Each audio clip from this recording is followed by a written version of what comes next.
हजरत इब्राहिम अलैहिस्सलाम ने कहा, अच्छा एक बात बताइए, जब आप किसी की रूह निकालते हो तो उसके सामने किस शक्ल में जाते हो? जब आप किसी बूढ़े इंसान की रूह निकालते हो तो उसके सामने किस शक्ल में जाते हो? तो मलकुल मौत ने कहा, ठीक है, अगर आप देखना ही चाहते हैं तो आप थोड़ा सा अपने चेहरे को दूसरी तरफ घुमा लीजिए। चंद सेकंड का मामला हुआ, फिर कहा अपने चेहरे को घुमा लीजिए। तो हजरत इब्राहिम अलैहिस्सलाम ने क्या देखा? सही कि मलकुल मौत एक डरावनी शक्ल में, एक भयानक शक्ल में, ऐसी शक्ल में कि अगर एक होशमंद ताकतवर हिम्मतवर आदमी भी अगर देख ले तो उसकी जान निकल जाए। इतनी डरावनी शक्ल, इतनी भयानक शक्ल, इतना महीन शक्ल में सामने खड़ा है। तो हजरत इब्राहिम अलैहिस्सलाम ने कहा, कसम खुदा की, अगर मरने वाले को कोई तकलीफ ना दी जाए और सिर्फ यही शक्ल दिखा दी जाए तो उसकी रूह निकल जाए। इतनी डरावनी शक्ल।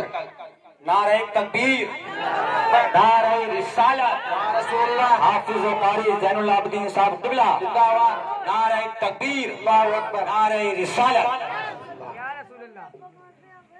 इतनी डरावनी शक्ल, इतनी भयानक शक्ल थी। और कहा, जब आप किसी नेक इंसान के पास जाते हैं, अच्छे इंसान के पास जाते हैं, परहेजगार इंसान के पास जाते हैं, तो आपकी शक्ल क्या होती है? 10 मिनट। तो मलकुल मौत ने कहा, ठीक है, आप अपने चेहरे को दूसरी तरफ घुमा लीजिए। फिर चंद सेकंड के बाद जो है कहा, आप घूम जाइए और देख लीजिए। क्या देखा?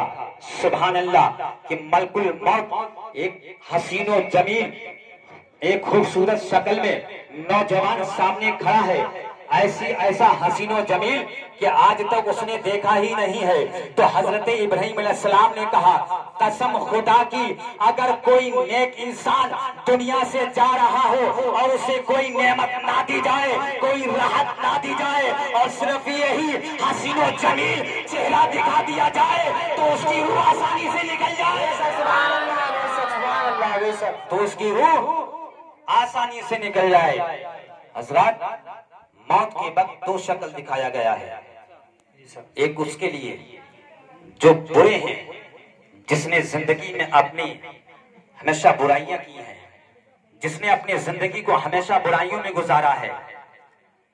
उसके सामने जिसने अपनी जिंदगी को हमेशा वालिदैन की नाफरमानी में गुजारा है, जिसने अपनी जिंदगी को हमेशा अल्लाह की नाफरमानी में गुजारा है, उसके सामने ऐसी शक्ल में जाते हैं, एक खतरनाक शक्ल में जाते हैं, एक भयानक शक्ल में जाते हैं। और जो अच्छा होगा, परहेजगार होगा, अल्लाह के फरमान पर अमल करने वाला होगा, रसूलुल्लाह की सुन्नतों पर अमल करने वाला होगा, रसूलुल्लाह की हदीसों पे अमल करने वाला होगा, उसके लिए जो नेक होगा, परहेजगार होगा, उसके सामने एक हसीनो जमील खूबसूरत इंसान की शक्ल में जाएगा। कोई नेमत ना दी जाए और सिर्फ यही हसीनो जमील शक्ल दिखा दी जाए तो उसकी रूह आसानी से निकल जाए, तो उसकी रूह आसानी से निकल जाए। हजरत, मौत के वक्त की सख्ती बहुत खतरनाक होती है। मौत के वक्त की सख्ती बहुत खतरनाक होती है। मौत अचानक आती है, कहकर नहीं आती कि हम आने वाले हैं, तुम तैयारी कर लो।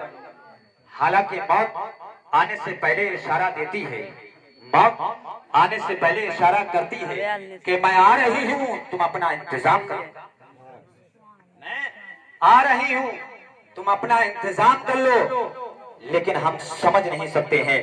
मौत अचानक आती है, इसलिए हुक्म है कि हमेशा पाक साफ रहा करो, हमेशा बावजू रहा करो।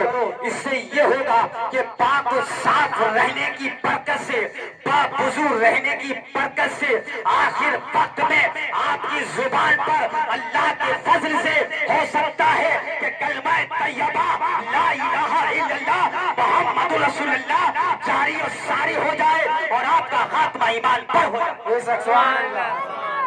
आपका खात्मा ईमान पर हो जाए। हजरत, तो आप ऐसा चाहेंगे कि आपका खात्मा ईमान पर ना हो? कोई नहीं चाहेगा। हजरत, मौत के वक्त शैतान आता है। जब किसी की रूह निकलने का वक्त होता है तो शैतान वहां पहुंच जाता है।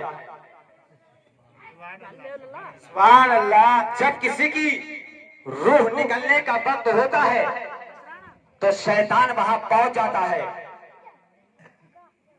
हजरत, और उसके ईमान को छीनने की कोशिश करता है। मौत के वक्त की सख्ती बहुत देखिए, मौत के वक्त की सख्ती देखिए। मौत का वक्त जो होता है बहुत नाजुक वक्त होता है। उस वक्त इंसान को बहुत जोर की प्यास लगी रहती है, इतनी जोर की प्यास लगती है कि अगर सातों समंदर का पानी पिला दो फिर भी प्यास नहीं बुझेगी।